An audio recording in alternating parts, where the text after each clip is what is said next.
Assalamualaikum. Selamat pagi rekan-rekan semuanya. Semoga Anda sehat dan dimudahkan segala urusannya oleh Tuhan Yang Maha Esa. Rekan-rekan, karyawan, ada juga yang menyebut pegawai, ada juga yang menyebut pekerja, ya. Monggolah. Karyawan itu bagaikan ikan di akuarium. Jadi setiap hari dilihat orang. Nanti orang akan melihat ada ikan yang cantik, ada ikan yang tidak, ada ikan yang menarik, ada yang tidak, ada yang lincah ke bawah, ke atas, berenang, ada yang diem aja di pojok. Nah,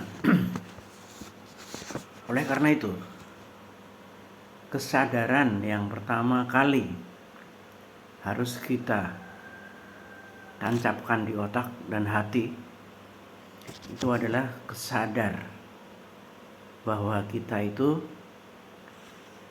adalah dilihat, kita itu adalah dinilai, kita itu adalah digaji.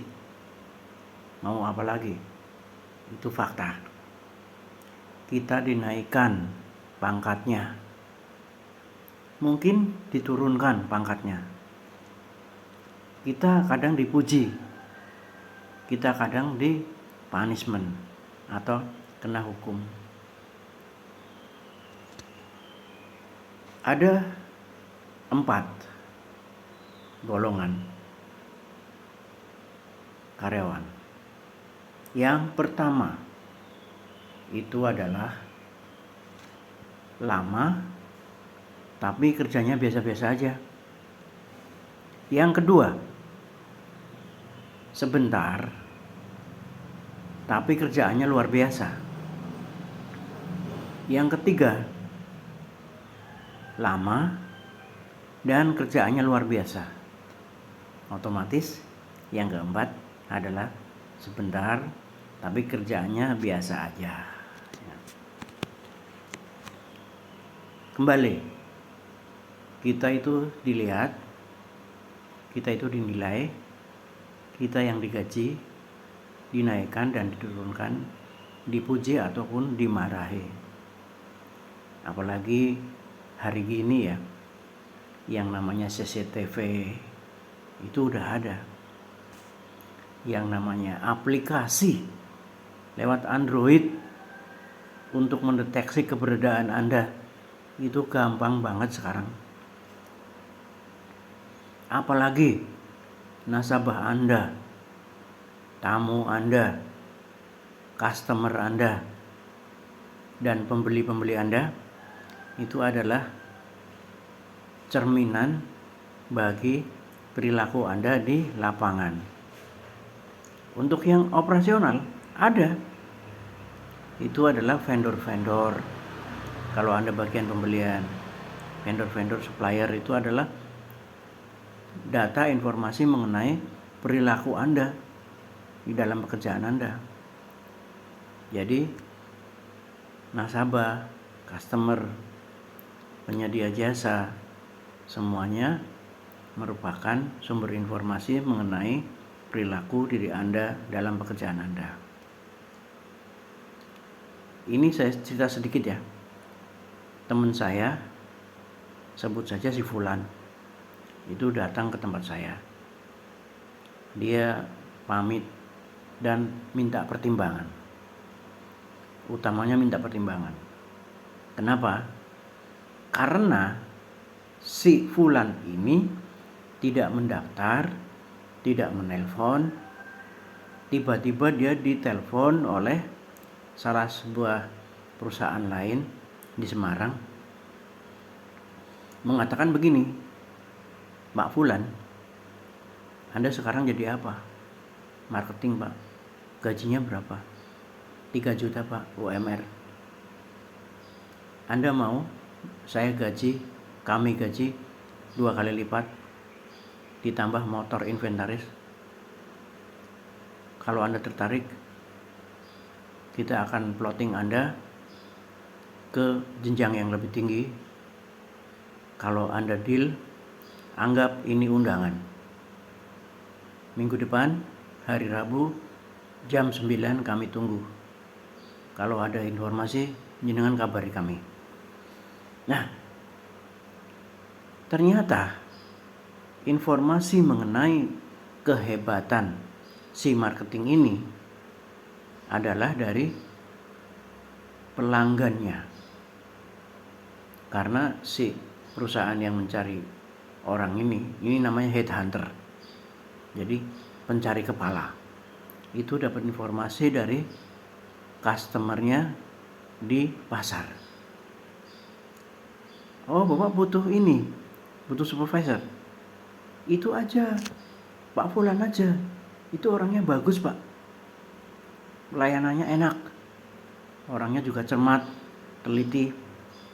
Nah, jadi selain CCTV, Android juga hati-hati dengan perilaku Anda dengan pembeli-pembeli Anda, nasabah-nasabah Anda. Karena mereka juga merupakan sumber informasi bagi khalayak publik. Yang keempat, itu adalah teman-teman Anda, baik satu cabang maupun cabang lain. Itu juga merupakan cerminan perilaku kita. Jangan anggap Anda marah-marah dengan teman-teman dan itu tidak sampai ke atas, tidak sampai ke pusat. Jangan berharap. Hari gini itu gosip ada, paku jatuh, gosip ada, jarum jatuh, itu kedengeran Pak. Ibaratnya tembok-tembok itu punya telinga. Jadi kembali ke kesadaran tadi, sadarilah bahwa apapun ceritanya, Anda itu yang dinilai, Anda itu yang menilai, Anda itu dilihat, bukan Anda yang melihat. Nah sekarang Pak, siapa yang boleh melihat Pak? Nah, di dalam sebuah organisasi itu ada manajemen atas, ada manajemen menengah, dan ada manajemen bawah. Kalau manajemen atas itu menilai yang tengah dan yang bawah, otomatis dia melihat dan mencermati. Tapi jangan dilupakan bahwa manajemen top ini itu dia adalah melapor kepada pemilik perusahaan. Caranya gimana Pak? Ya, setiap tahun di awal tahun mereka ketemu untuk mengungkapkan target, misalkan 100 gitu. Kemudian si owner ini menerima target itu dan di atas kertas bermeterai itu disepakati, apabila target Anda tercapai, Anda saya pakai lagi. Apabila tidak terpakai, ya terpaksa kami cari pengganti untuk Anda. Dan yang namanya direktur ini, top manajemen ini, jangan dilupakan, itu adalah orang-orang kontrak Mas. Orang-orang kontrak. Jadi dia hanya dikontrak 1 tahun, 2 tahun, atau 3 tahun. Kalau dia berhasil, dia dipakai lagi. Kalau tidak, dia harus putuskan kerjasama itu. Jadi top manajemen itu dari sisi kepastian status karyawan itu lebih tinggi yang di bawahnya, karena yang di bawahnya itu karyawan tetap.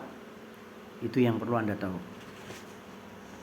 Nah, tadi yang manajemen paling atas itu menilai yang di bawahnya, tapi dia juga dinilai oleh owner. Yang kedua, level kedua itu adalah manajemen tengah.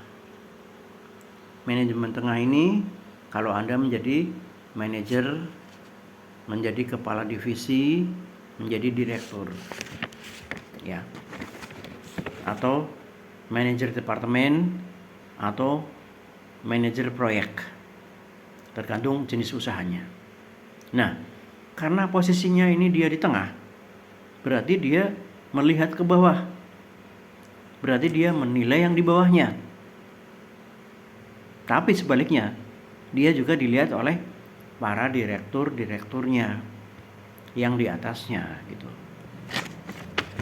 Yang terakhir, yang paling bawah itu namanya manajer lini pertama atau manajer tingkat paling bawah. Itu dia menilai bawahannya. Mungkin dia itu merupakan kepala cabang, mungkin dia kepala wilayah, mungkin dia kepala bagian atau kepala divisi, tergantung perusahaannya. Nah, ini dia juga bertanggung jawab dan melihat apa yang terjadi dengan para bawahannya.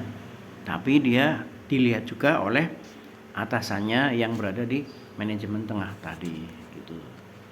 Begitu teman-teman. Jadi kita suka tidak suka, mau tidak mau, kita harus empan papan. Kita harus tahu tempat di mana kita berada. Kecuali Anda pemilik perusahaan, Anda pemilik modal. Selama Anda masih menjadi sumber daya manusia, selama Anda masih jadi karyawan, itu harus Anda sadar dulu bahwa setiap hari Anda itu dinilai. Pak, berarti saya nggak boleh nilai? Boleh aja. Misalnya Anda melihat manajemen atas itu korupsi, mencuri dan lain sebagainya, melakukan tindakan-tindakan yang tidak baik gitu. Tapi Anda harus ingat posisi Anda. Selama Anda masih di bawah, itu pilihannya dua. Kalau Anda mau protes langsung secara frontal, Anda akan tahu resikonya dan Anda sudah siap-siap jaring pengaman, Anda keluar atau Anda mundur aja. Tapi Anda harus punya cadangan pekerjaan di luar. Jangan menjadi emosional. Ya. Tapi kalau Anda tidak mau resiko itu, ya udah diam aja. Biar aja itu terjadi. Toh sudah ada yang bertanggung jawab akan hal itu. Ya, jadi di sini teman saya bilang, "Bos, kalau Anda masih orang bawah, itu simpan dulu idealismemu.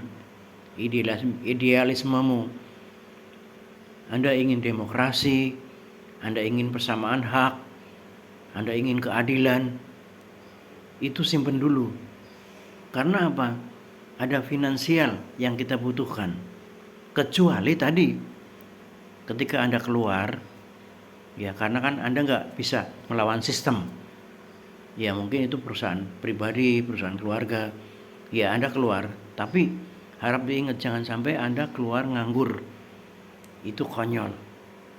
Demikian. Jadi kembali saya ingatkan bahwa kita yang masih menjadi karyawan itu tetap harus mawas diri. Kita masih digaji, kita masih dinaikkan, diturunkan pangkatnya, kita masih dipuji, kita masih dicerca, disalahkan. Itu biasa. Kita mundur sejenak, kita ambil nafas, kita ambil wudhu. Kalau kita ketemu hal-hal yang kurang pas di jalan, kita pertimbangkan dulu cost and benefitnya, biayanya dan manfaatnya. Apabila saya marah, ini biayanya apa? Manfaatnya apa? apabila saya keluar, manfaatnya apa, biayanya apa. Terima kasih.